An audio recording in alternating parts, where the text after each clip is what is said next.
j'ai eu mal au cœur de voir que un sénateur, l'élu de la ville de Bunia, en la personne de l'honorable Irachan Gracien, s'est levé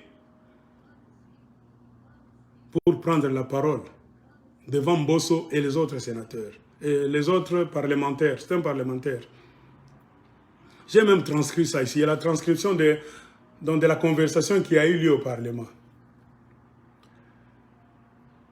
Le parlementaire, Irachan Gracien, qu'est-ce qu'il a dit? Je commence à avoir légèrement peur à cause de la restriction de la parole au siège de l'Assemblée nationale. Il a peur. Parce qu'on ne donne pas la liberté de parole aux représentants du peuple, aux parlementaires.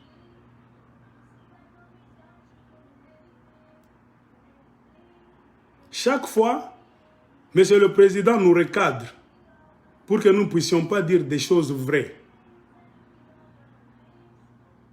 Il a dit que c'est triste et inquiétant. C'est-à-dire quoi? Dès qu'un parlementaire ouvre sa bouche pour vouloir dire des choses vraies, a dit M. Gracien Irachan, l'élu de la ville de Bunia, M. Mbosso fera tout ce qui est en son pouvoir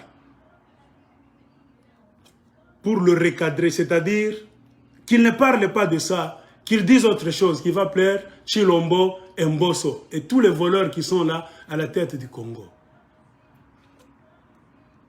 Et M. Rachan a continué disant, la Constitution nous donne le droit d'expression sans être poursuivi. Vous comprenez déjà qu'on les menace d'être poursuivis. C'est-à-dire, tout sénateur, tout parlementaire dans l'Est, élu de l'Est du Congo, là où il y a des troubles, des crimes ignobles qui se font dans l'Est du Congo, s'il ouvre sa bouche, on leur a déjà dit que tu seras poursuivi. Il ne faut pas être sorcier. Lisez les paroles du sénateur Gracien Irachan, l'élu de la ville de Bunia. C'est Bunia-ville. La Constitution nous donne le droit d'expression sans être poursuivi. Et il a continué disant, et nous sommes dans le droit d'aider le gouvernement pour que l'état de siège puisse aboutir positivement en faveur de nos populations. C'est-à-dire quoi? Ils ont remarqué que cet état de siège fabriqué par Chilombo au nord Kivu et en Ituri, ce n'est pas en faveur du peuple congolais. Les paroles de l'élu de Bunia-ville, Gracien Irachan. Il parlait devant Mbosso qui était assis là-bas. Il a dit, la fois passée, j'ai même dit qu'il y a des choses que nous voulons soumettre au gouvernement et si nous pensons que le cadre n'est pas bien choisi, c'est-à-dire avec la télévision et autre chose, ce serait mieux qu'on fasse une plénière avec le gouvernement à huis clos pour se dire des choses en face. Ça va nous aider à ce qu'on puisse se comprendre. Il a demandé que les parlementaires de l'Est du Congo puissent s'enfermer avec le gouvernement. Pas de télévision pour dire des choses. Et c'est à partir de là que Mbosso l'a interrompu. Mbosso a interrompu cet élu de Bunia. Mbosso lui a dit qu'il venait d'avoir une réunion avec les élus d'Ituri. Et ce monsieur-là a parlé. Il a dit, je ne savais pas qu'il y avait une réunion entre vous, Monsieur le Président, et les élus de l'Ituri, dans votre bureau. C'est-à-dire, Mbosso a appelé quelques élus d'Ituri dans son bureau Ils se sont enfermés là-bas. Mais ce monsieur Gratien, élu de la ville de Bunia, l'un des dignes représentants du Parlement congolais, qui vient de l'endroit là où se trouve, là où il y a la guerre, là où il y a des tueries en masse, il ne savait pas que Mbosso avait convoqué une réunion avec quelques élus d'Ituri. Il était étonné. Vous lisez sur son visage qu'il ne savait rien. Et Mbosso a tout fait, usant de son pouvoir en tant que président de l'Assemblée nationale, pour dire à ce monsieur de se taire et de ne pas tout étaler sur la place publique.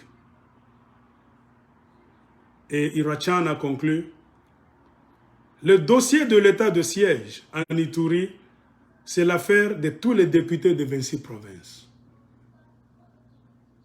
Comme pour dire, pourquoi Mbosso invite seulement 1, 2, 3 députés dans son bureau, il s'enferme là, à l'insu. Donc, les autres députés des autres 26 provinces ne savent rien, les parlementaires congolais. Et si ces parlementaires-là ne savent rien, c'est-à-dire quoi? Ils ne s'intéressent pas à la problématique de la sécurité du peuple congolais. Ils sont là pour dormir au Parlement. À l'ère des social media, les réseaux sociaux, sur chaque téléphone d'un parlementaire, il y a des images d'Ituri. On tue. Bunia, on tue. Ils le savent. Mais ils vont dans des plénières là-bas. On voit les... Donc, même à droite là-bas, une grande partie de la salle était vide. J'ai vu l'Assemblée. Une grande partie de la salle était vide. Et d'autres parlementaires là-bas, les élus nationaux, étaient là en train de ne rien dire. J'ai vu Daniel Safo, qui a toujours été loquace, calme là-bas, des corrompus. Mbosso est en train de camoufler des problèmes, de cacher la réalité qui est en train d'avoir lieu dans le Grand Est. Il cache ça. Et les autres parlementaires, c'est de votre faute. Vous êtes les parlementaires nationaux. Vous n'êtes pas des provinciaux. Pour vous dire non, votre juridiction, ce sont les provinces seulement. Vous, ceux qui appartiennent donc au niveau national, ce n'est pas votre problème. Mais c'est votre problème. Car cette assemblée-là, c'est pour les parlementaires nationaux. Ceux qui arrivent en Ituri, Bunia, je ne sais pas là-bas, Goma, partout.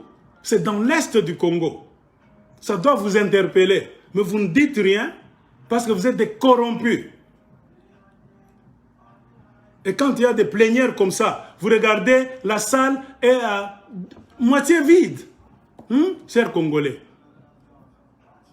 Toloba, tolobate. Quand on vous dit que le malheur du peuple congolais, avant qu'on puisse pointer les étrangers, ça vient des Congolais. Les gens, soi-disant, à qui nous donnons le pouvoir? Des inconscients qui vont s'asseoir là-bas pour soutenir la vision du chef de l'État. Quelle vision qui n'a jamais été définie? Avez-vous déjà vu quelqu'un qui vient là-bas avec tableau même créé? Pour dire la vision du chef de l'État, c'est quoi? C'est ça. Il décline. Pam, pam, pam, pam, pam. C'est la vision dans la bouche seulement. Même le chef de l'État lui-même ne sait pas sa vision, c'est quoi. Tout le monde dit c'est la vision. C'est la vision. Quelle vision?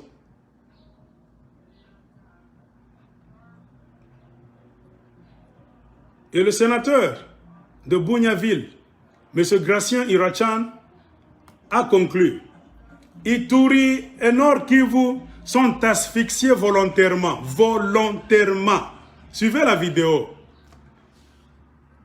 La province d'Ituri et du Nord Kivu sont asphyxiés volontairement. Volontairement, c'est-à-dire quoi? C'est la volonté.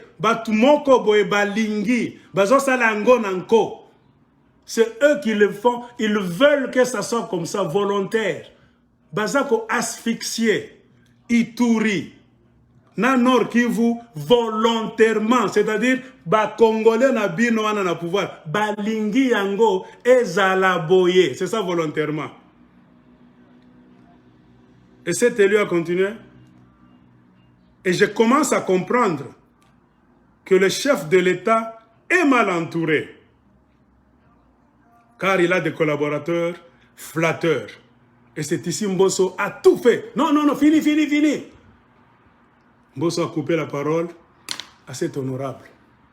Et nous qui condamnons les honorables venus du Grand Est, moi j'ai toujours dit, comment est-ce qu'on peut mettre un plan pour construire des routes chez vous par un pays ennemi qui nous doit 10 milliards de dollars américains? Nous ne réclamons pas cela. Nous donnons encore le marché à ce même pays qui nous tue, de venir sur notre territoire, de faire des routes, de parcourir nos forêts. Ah, Congolais, vraiment.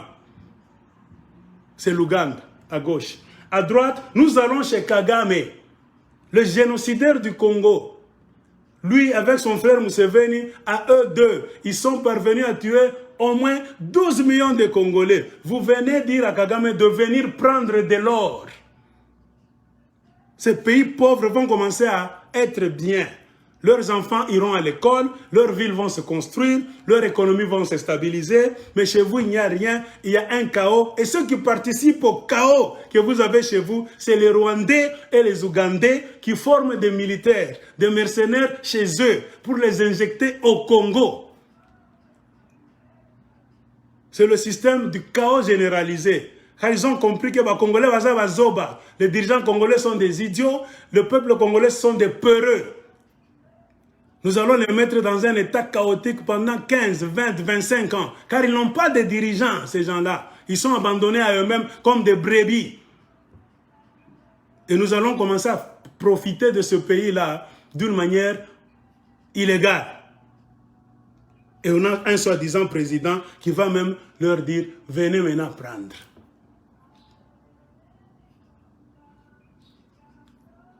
Et les esprits de 12 millions de Congolais sont là en train de regarder. Et quand vous commencez à mourir comme des mouches, vous faites trop de vidéos pour vous dire, tous comprendre, parce que vous avez Zoba. Moi, mes chers amis, nous ne sommes pas vos amis. J'ai fait une vidéo en pull rouge, polo rouge. J'ai dit, vous mourrez comme des mouches. Tous les jours. Prenez cette vidéo, regardez-la. Même dans 2 mois, revenez. Vous allez continuer à mourir comme des mouches. Pas de formule mystique. C'est la loi spirituelle. Que la plupart des Congolais n'ont pas encore compris. Que la plupart de vos soi-disant pasteurs n'ont pas encore compris. Un peuple qui joue beaucoup.